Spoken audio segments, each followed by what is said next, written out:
Hi friends, it's Lisa Hetrick, illustrator for Gina K Designs, and I'm so grateful you could join me today.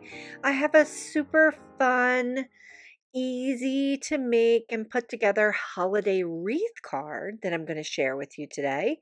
And we're going to do a little bit of watercolor techniques, and I'm going to use my UR stamp set with a twist.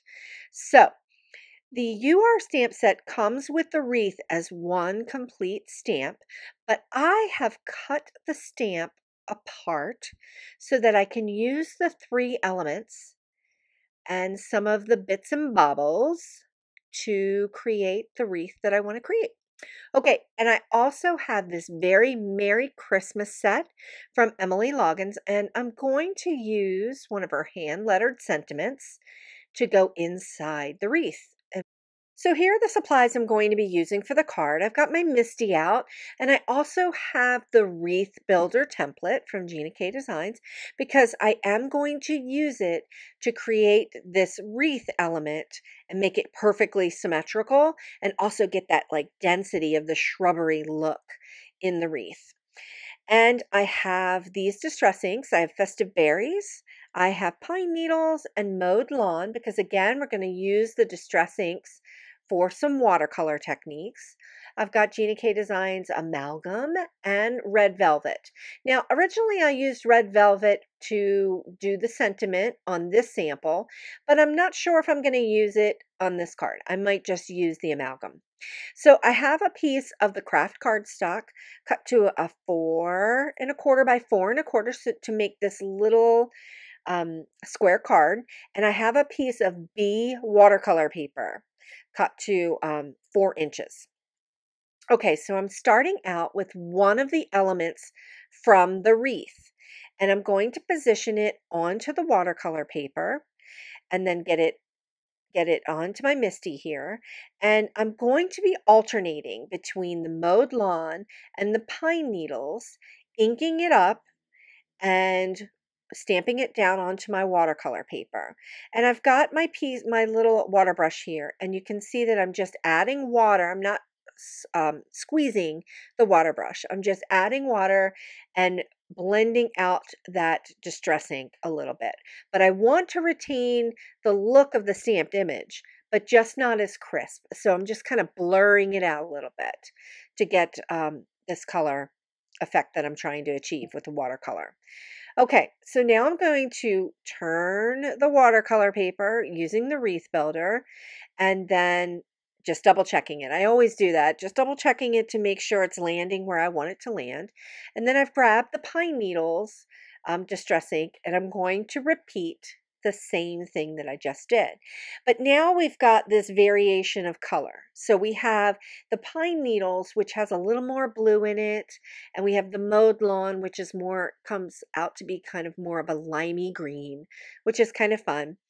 And we're just going to go around the wreath builder on this watercolor paper with this one element from the UR stamp set and just begin to fill out this wreath. So this technique, using the one stamp from the stamp set and using the wreath builder and the Misty, and also watercoloring with the distress inks, kind of creates a blurry, dense, graphic looking wreath that gives you kind of a really fun watercolor composition to it. And it's super simple, and I'm just going to keep going around this wreath, alternating my colors between Pine Needles and Mowed Lawn.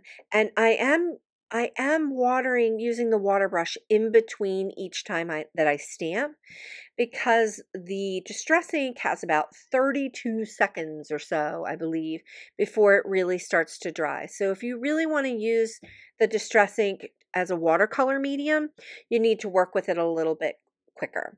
So I'm loving this variation of color between the Mowed Lawn and the Pine Needles. And the wreath builder just kind of helps it go around in this circle and just be perfectly symmetrical. And I just love that. So I'm going to go ahead and stamp in this last wreath element and wash it out with a little bit of water from the water brush. And I am digging it. Okay, so now I am going to use some of the bits and bobbles from the UR stamp set, and I'm going to go into the wreath and add these graphic elements around the wreath just to create that next level of texture and dimension. So this color is darker than the wreath element itself, so it's going to come forward. That element is going to come forward, and the watercolor images are going towards the back. So this just adds, like I said, another level of texture and dimension, and you can use some of the filler stamps from the UR stamp set or some of the other fillers from my other stamps in my line to just kind of help fill out this wreath and give it a lot of extra texture and dimension. And I just kind of went around the wreath in like a triad here. So you've got some nice composition here. Okay, so I've got the little berries from the UR stamp set, and I'm going to use the red velvet because instead of the festive berries, because I'm not going to watercolor this out. I really want that color to be at full strength so we can really see it. And I'm just loving it. It just adds that extra little color pop to this beautiful symmetrical wreath that has all these like washy watercolor elements in it. So super simple. We've put this together in less than 5 minutes already. And I'm just loving it for the holidays, right? It's just so fun. Okay, so I have the Uniball Signo pen, the unicorn of all white pens. And I'm just going to use it to add some highlights into the berries. And I'm also just going to dot it in and around this watercolor piece just to, again, add a little more texture and dimension without adding a lot of weight. I tend to not add a lot of crystals or bits or bobbles on top. I do love using those elements in my cards, but I'm always challenging myself to try to just make it be about the stamps and the color and some watercoloring to create a really fun composition. So I'm loving just adding these little white dots for extra texture. Okay, so now it's time to add the sentiment to the center, and these sentiments fit perfectly. So I am going to use the Deck the Halls sentiment in the center here, and I am really trying to resist singing the song for you. And I know that maybe you're singing it right now while you're stamping, so that's fantastic. And I love Emily's hand-lettered stamps. They're just so beautiful. So I'm going to go ahead and use the amalgam ink, and I'm going to stamp it down inside the center here twice. And that's because we're using the watercolor paper from the B Paper Company, and I want to make sure that I get a nice crisp image.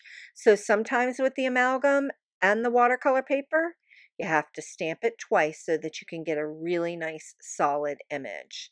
So I'm just going to go ahead and do that, and I might end up stamping this 3 times, seeing that the center is not getting a good pressure here. So I'm going to go ahead and just really concentrate some ink into the center so that I can go ahead and stamp that down.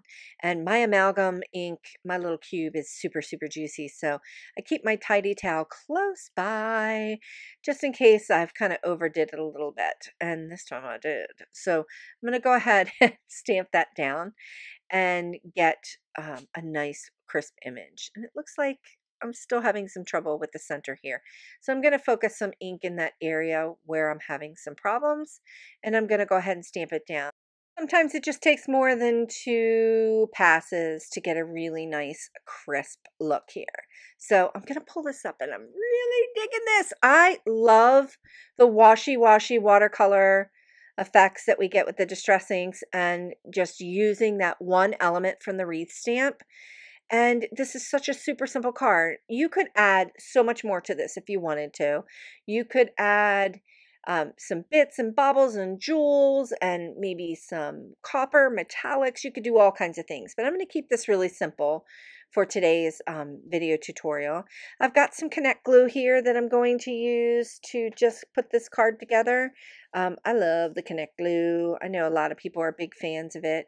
And it's great with watercolor paper. And the reason why I like it so much is because when I'm positioning my card front down.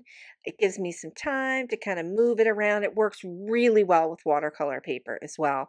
It doesn't bend, it doesn't buckle, and it just makes a really good adhesive. Okay, so I am loving the way this looks.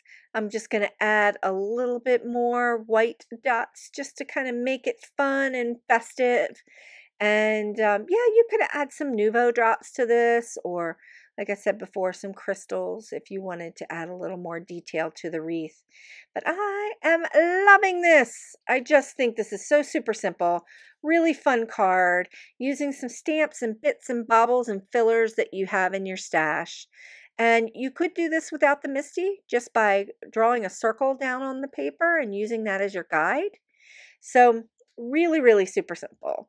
And here's a final look at the card.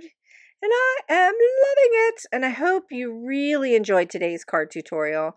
Thanks so much for joining me. Please consider sharing the joy by liking this video and subscribing to this channel. Thanks so much for watching, and I'll see you next time.